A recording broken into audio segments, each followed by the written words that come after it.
ഈ മൂന്ന് നമ്പറിന്റെയും ഏറ്റവും ബേസിക് ആയിട്ടുള്ള റേഷ്യോ എന്ത് എന്ന് ചോദിച്ചാൽ ഒന്നുമില്ല സുഹൃത്തുക്കളെ. ഈ മൂന്ന് നമ്പറിൽ നിന്നും കോമൺ ആയിട്ട് ഭാഗിക്കാൻ കഴിയുന്ന ഏറ്റവും വലിയ നമ്പർ അഥവാ ഹയസ്റ്റ് കോമൺ ഫാക്ടർ, അതാണ് ഈ മൂന്ന് നമ്പറിൽ നിന്നും കോമൺ ആയിട്ട് ഭാഗിക്കാൻ കഴിയുന്ന ഏറ്റവും വലിയ നമ്പർ. അത് നീക്കം ചെയ്താൽ കിട്ടുന്നത് എന്തോ അതാണ് ഈ നമ്പേഴ്സിന്റെ റേഷ്യോ. അല്ല എന്നുണ്ടെങ്കിൽ ഈ മൂന്ന് നമ്പേഴ്സിനെയും ഒറ്റ വെട്ടിന് എങ്ങനെ ചെറുതാക്കാം അഥവാ ഏത് നമ്പർ കൊണ്ട് ചെറുതാക്കാം എന്ന് നോക്കാം. അല്ലെ, 15, 30, 45. അപ്പൊ ഇത് മൂന്നും ഭാഗിക്കാൻ കഴിയുന്ന ഏറ്റവും വലിയ നമ്പർ ഏതാ? 15 ആയിരിക്കും. 15 കൊണ്ട് ചുരുക്കിയാൽ ഇവിടെ 1 അല്ലേ.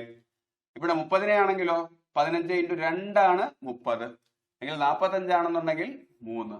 യെസ്, 15 കൊണ്ട് വെട്ടിക്കഴിഞ്ഞാൽ പിന്നെ കിട്ടുന്നത് 1:2:3 എന്ന അംശബന്ധമായിരിക്കും.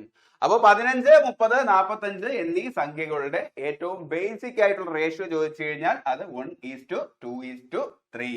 ഈ മൂന്ന് നമ്പറിനെയും വെട്ടാൻ കഴിയുന്ന ഏറ്റവും വലിയ സംഖ്യ ഏതാ? 15. അപ്പൊ ഇതാണ് ഹയസ്റ്റ് കോമൺ ഫാക്ടർ എന്ന് പറയുന്നത്. ഇപ്പൊ മനസ്സിലായില്ലേ? റേഷ്യോ വളരെ സിമ്പിൾ ആണ്.